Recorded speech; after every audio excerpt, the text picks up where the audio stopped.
يهدي للتي هي أقوم. برنامج تفسير يأتيكم من إذاعة غامبيا ببنجول. بحر يحيط بكل فم والعلم في كل سماء. بعد السلام عليكم ورحمة الله تعالى وبركاته. na programme men kete alquran wala tafsiro nkana wala futandal ma insha Allah subhanahu wa ta'ala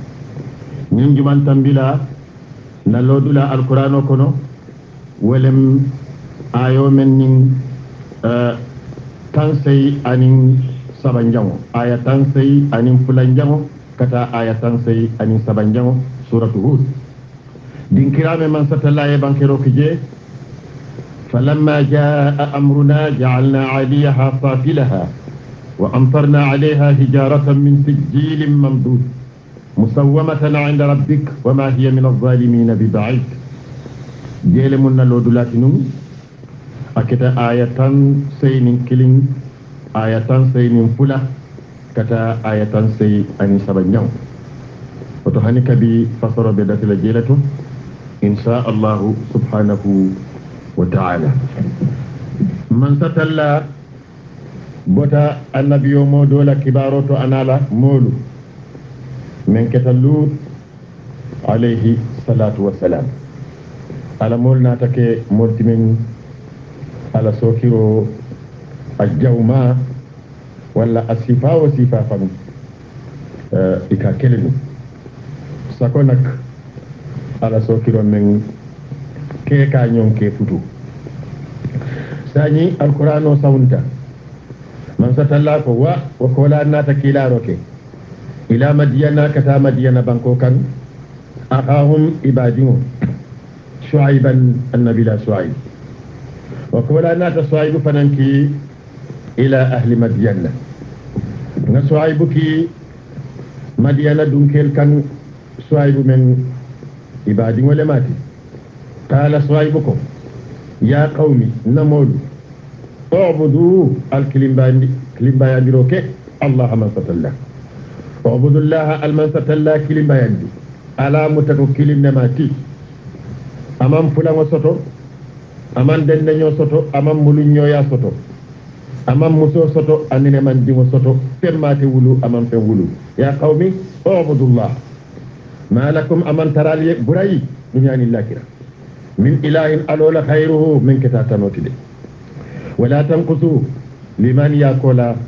داجي كل يناي دادا أي ديامون من لمن يالا وكلا أبي يامر كان كل من على جمان ولا مولا داجي كل ما تنون أكويك ولا تنقصوا الكانا ناسيروك المكيال سمندرهم والميزان أن يمتثرهم الكانا كي إني أنت سعي أراكم نالجي بغير النيمو كنو من أصل وطنو الكانا مول نكر إلى نافلون كما نفوتو سمن كا دوياندي نيبا دي لا مولا نيبا سمن نكا بندي مول بلو يبوتو لفا الكانا وكي ولا تنقصوا الكانا ناسيروك المكيال سمن دي رغو والميزان أن انتصروا إن انتصروا أراكم نالجه بغير النيمولا من يالون كده أصال وطنو السجن كهدم ديمولا نافلول وإني انتصروا أخافن كسل عليكم التوليه نالمن تمندي نالمن لداجي كل بولا ألينيو حرمة ألي جنك نيوية ألا نافلول لا أنا لسطسمول إني وإني انتصروا أخافن كسل عليكم عليه عذاب يوم لولا ينكن كتو محيط من يالونك أبال مورلا محيط لا لوما بالكورلا له ني نياتين داودا إساجي عذاب يوم محيط بردولاتي دومانك سانتونك بلوباني مرا نياتين كوفا عذاب يوم محيط القرآن يا فكتنك والله من ورائهم محيط أيا فدولا كتني تات سورة البروج ويا قوم نمول أوفوا altimandiroke almikyala sumandiramo wal mizan anin pesar lam ala timmandi bil qisti kilimo walem inyanta men sotola yata mo nyanta men sotola yawti yala yadangi walam qist ولا تبغضوا الكان ناسروك الناس موليه أشياءهم إلى نافلول إلى تمول ولم إلى نافلول الكان فمنا تجي ولا تعثوا الكان تنياروك مفسدين عليك تنيار لالتي في الأرض على لبنكو كان الكان صور القرآن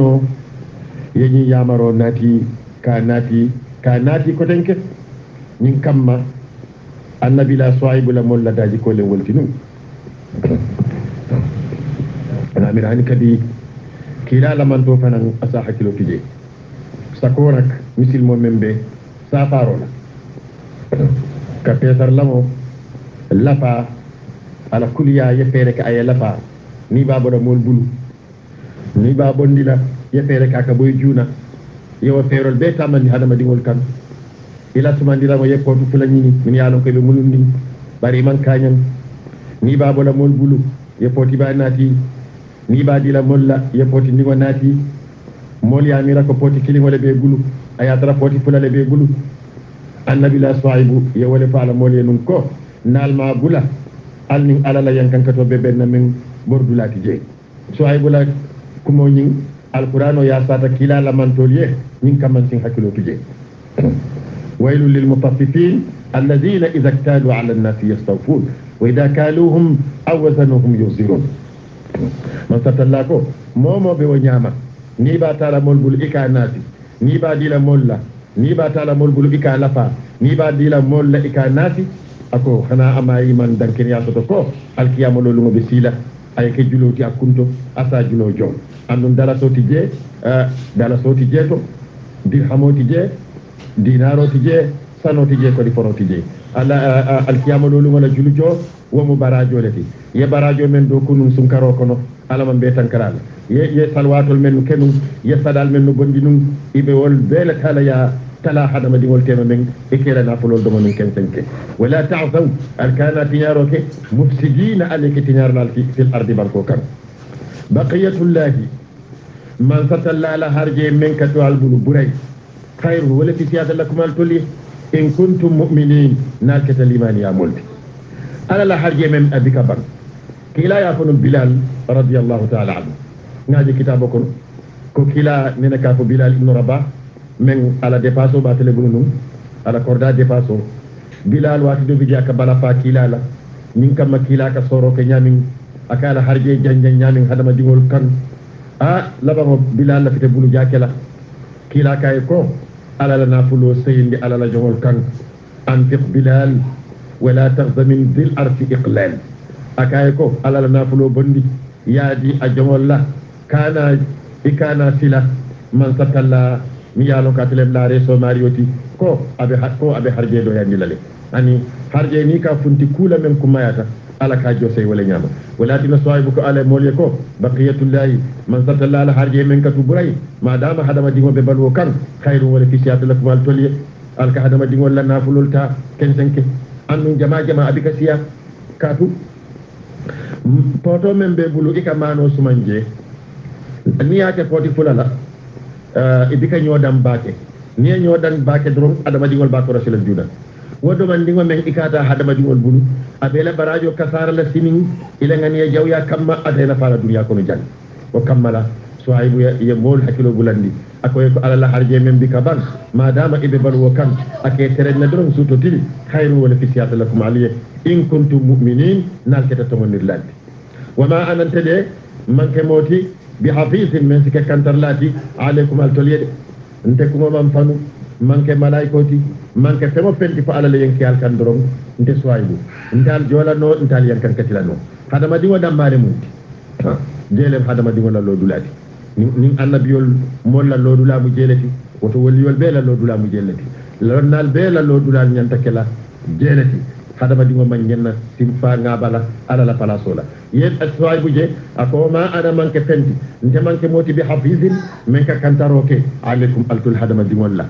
alla barolum ta sede yala no ko wati o wati kare nyinne ke kare nyinne po kare nyinne mira ma londo soto ndal jola no fanan asse motem bulu bari nte mo kawandir lalati men ala yenki alkat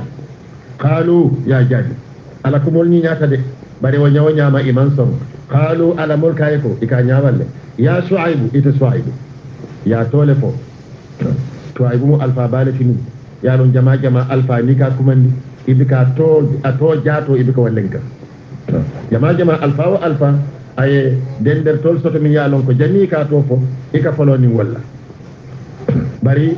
e jenkata wo tol bela ya lenkani ato men afaya kullini wala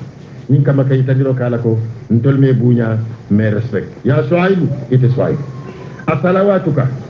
fodum ila dino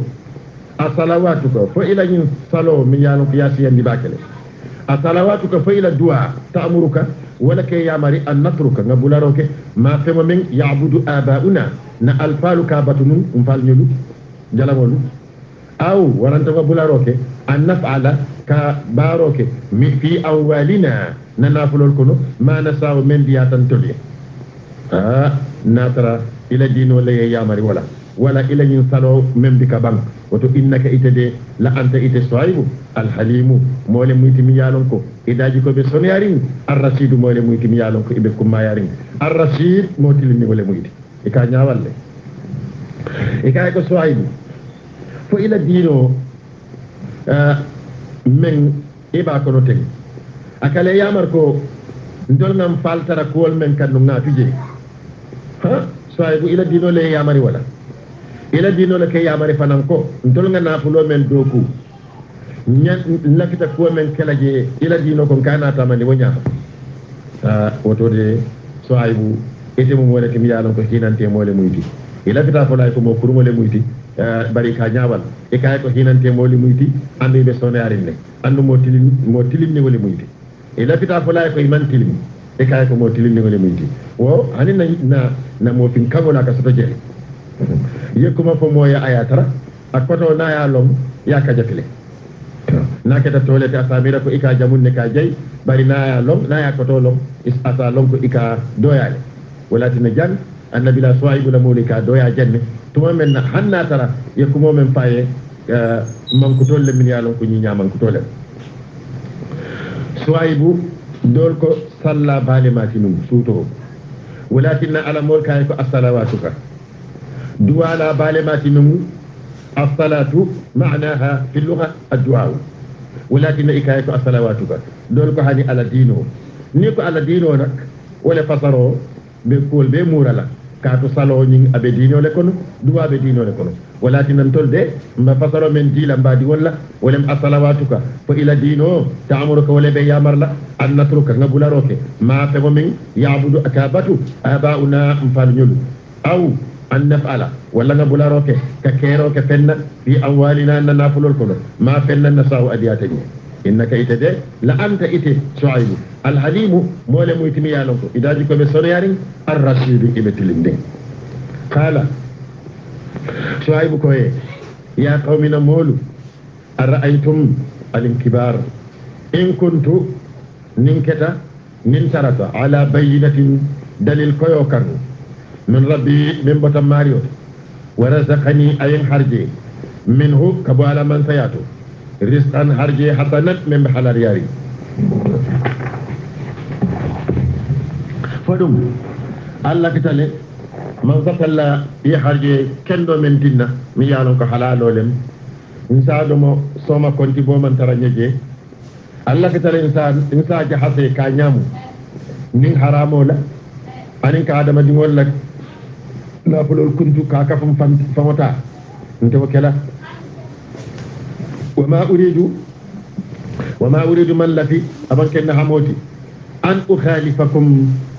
سواني نيويا كلا إلى ما كتافمو كان ميالوك أنهاكم نالفتن دي عنه أكما وكلا غنا ناكي ومن كنا حموتي bari ñing atikeno diamula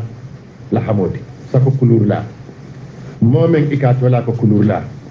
yalon daji ko lem men jama ikibadi misilmol moy ikadi kawandir lal damal bari ñim makule ki men hadama dingol bele taw moman nyenna kat ku dante molye ke yamara ke mo kamol yamari kulla ko ikake ayatra iteman son kake kamol fatandi kula ko ala tuje ayatra itema tuje o man nyenna buray o dal ka di kawandi lalla bari mol be tamo yamar la o yamar la sakona kulu la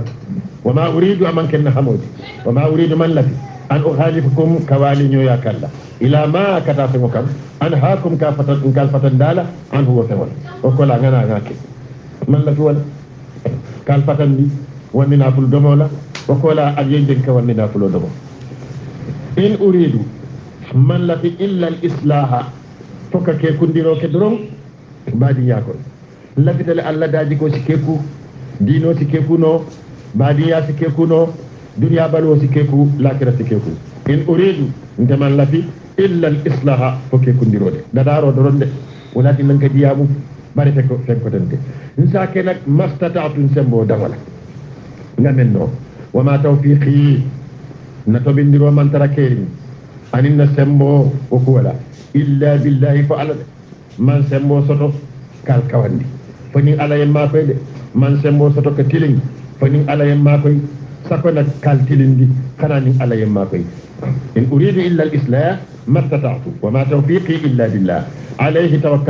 tawakkaltu wakiltu alayhi man fatallaka wa unibu mitubi lak murum ilayhi atakan ntede sani ngan ko sembe ala damale kan ntubita kata mario kan wa ilayhi unib annabi yo molle ka tubite o kamala me tubo karole kono karol be mo tubi karole ti bari niyajin ko me tubi karole kono ala fisamante ya latina ngawo fo bari kay lungolum karo kar samosan wati o wati dula tubi din kiralem tubo wato de mati walatina annabi la suway bu fele teng ako ilayhi unib ni annabi yo molle ka tubi waliyol ka tuubi lonnal ka tuubi waton tol misil mol be nyantalen ka tuubi wati o wati kila ya fole sallallahu alaihi wasallam ako altol ala la jomolu al ka tuubi nte muhammad de lungolum ka tuubi sinya tangoro wula hadis do ye wala nati hadis do ko lungolum te ka tuubi le sinya keme wato wa ilayhi unib ayena fasoto baki abunda man taw mobe ku jaw kan misil mo nying wala kafiro du ko da bula yenamu ala kanu la taqnatu min rahmatillah mo kana jikela tayindi nak aman nyiya aman nyang yaana ma dingo jikela tayindi kay tandiro kala ko ni tubita ala ta sonna ala man la fala ala man la fi wala ni be mo kabandila ala man la fi menna wayitandala bari kana jikela tayindi ko hanni tubita faran ala ta sonna la wote jomo bulu abe ala damani bulu kunun ne ngaaji kitabo kono musu dole tata annabi la Musa kan bani Israila ko kono akaye ko ite ala la annabi o mo naate kanne fay si duwayni ala siyam fanyen te nga junubole ke nyanon ka warta baki barim tubita de fo ala siyam fanyew junubola Musa kaye ko yemune ke akaye ko te nga jeenole ke nga jeena duma wulu wako la nata fa wala ñinti ko te nga jeeno ke nga hadama duma fa Musa kay ko bo janni man satalla nyanta yankan kato men jindile kan janni abi tarala jang ntol be sida dunga kono bo jang kabirin ay muso bay doron ala na ta jibril ki Musa kan akay ko ya Musa ika mole bay mi yalon ko anata tubi ika mole bay mi yalon ko nabunda men be yele rek anata wali xana imalon ko mole be keri men jawyata wati Musa kay ko jumala jawyata jumala baro jawyata ni musoti akaye ko momen bika sali ya rafa momen bika sali wala jawyata mol beti wa ilayhi unib wa ya qawmi namulu la yajrimannakum la yajrimannakum dukare akanal dundi shiqaqi nawali nyoya an yusibakum akinal soto mislu ma fa nyowala asaba qawma nuhin ay nuhul lamol soto aw qawma hudin wala ay hud lamol soto aw qawma salihin wala ay salihu lamol soto de yankan kato andum wama qawmu lutin lol la molu manke molti bi ba'idin men be jamparin min ko baltul mali lol la mol la wato amantara jamparin ila din kiraman jampal la way na wirol men manke kilinti wa kana tinna ali alfan dan dundi dimba kono ani ala la yankan kato wa kana tinna ala ye nemo jindi e jawo kan dorom andu wone mo ni ma no may be dunna masi bokono e ko woto be dunna masi bokono le bare ko mi nemo jita karle bulu wone mon te sitala le ako alkana woke la yajrimannakum yani la yaktibannakum akana al dundi buray kal kidimandi shiqaqi nawali nyoya memba kono tem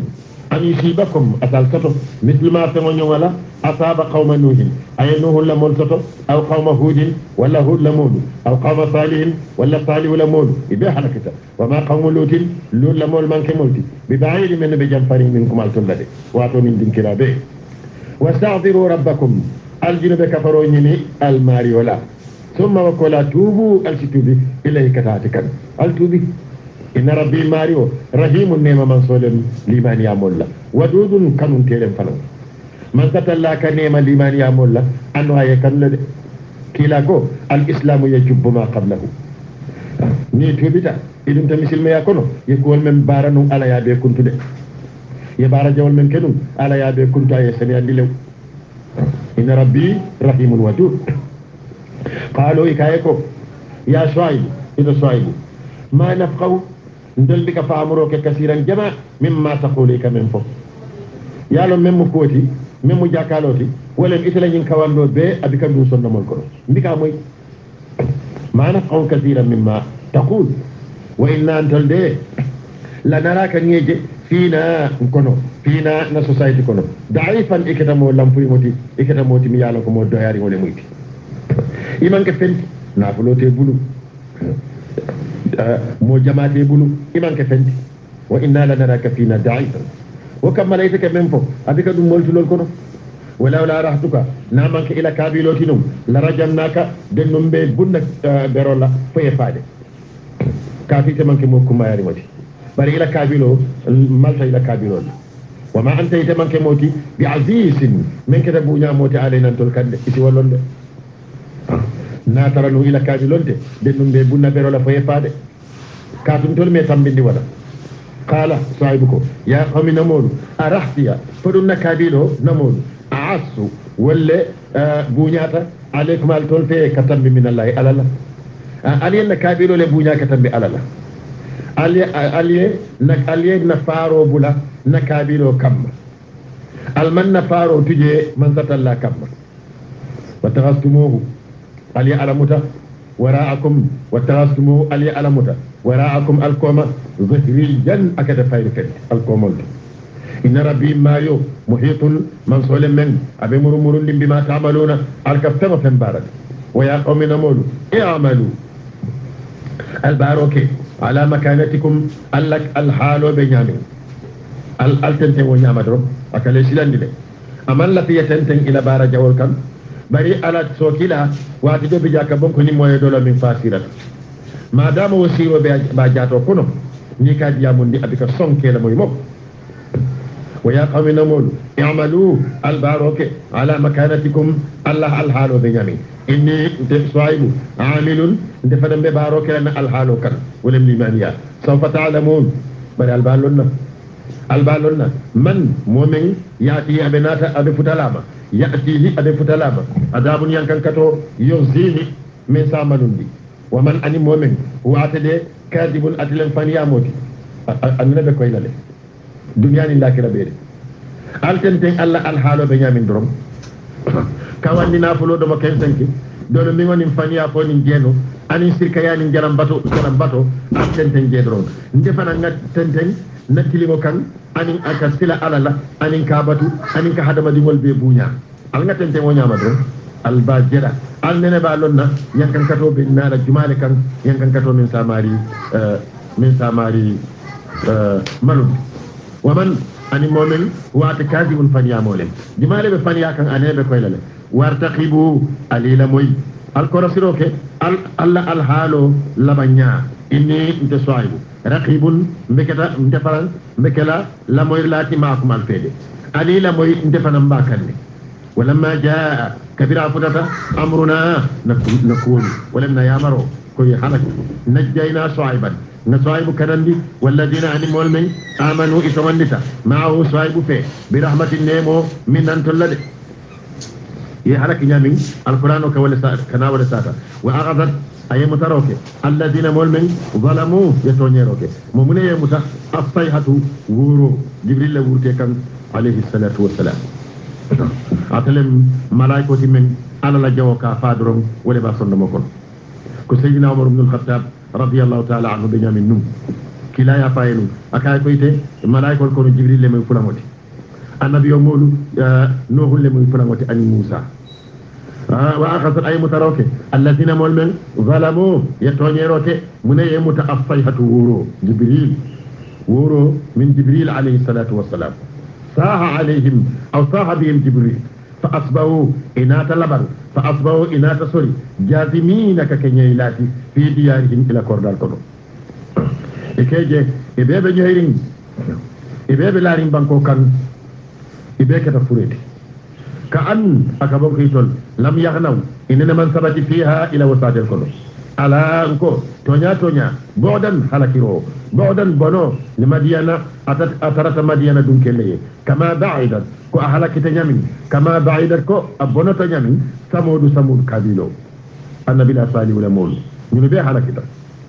wal kola ولقد أرسلنا نكيلا روك موسى بآياتنا نا القرآن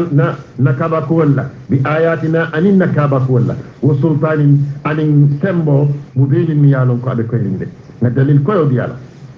ناكي جمالكا إلى فرعون كذا فرعون كان وملئه أنا لكفو أنا لمول فاتبعوا باري فرعون لكفو ناتا نوم ساتروكي أمر فرعون لا يامرو أندون وما أمر فرعون لا يامرو من كوتي بالرشيد من بتلين دين دي فرعون لا داجيكو أنا لا يامرو من بين أمام بتيا باري على موريا نومالي القرآن يأخذ كلا كتب فاستخف قومه فأطاعوه إنهم كانوا قوما فاسقين ala mol ye kaba ko wolje men ye jomalin ni Musa bulu fo ibe ya lon ko nyin akabe fo wolem toñati bari ila fasiki ya kamma kabirin firawna wulita aye diamu ni drom ya lon ko firawna ye men fo wole benna ni diyal balundila ya noma ye firawna noma fattaba amru fir'aun wa ma amru fir'auna birrashid yaqdumu abenyaton ka yakela qawmahu ala molu yawm alqiyamati alqiyama lulumo atele betarana nyaato fa awradahum ate dundi annara dimba kono wa bi sa ajawyata al wirdu dundula al mawrud min ye dundi je yalo wirde arabu kamato non walem ikata dula men wali pour kata jiyo biide bari man satallaka tahakkum le tamandi firawna kan ana la mulu jan akale nyaawalle kaatu jahanama jiiti je men simo nafano mbadi ngoli kay yitandiro kenna ko wato banta be lora jam fawati ko tay insha Allah subhanahu wa ta'ala alquran la barako ala man ala ya jindiga mi banko kan ani misila bankol mum be kan wassalamu alaikum wa rahmatullahi ta'ala wa barakatuh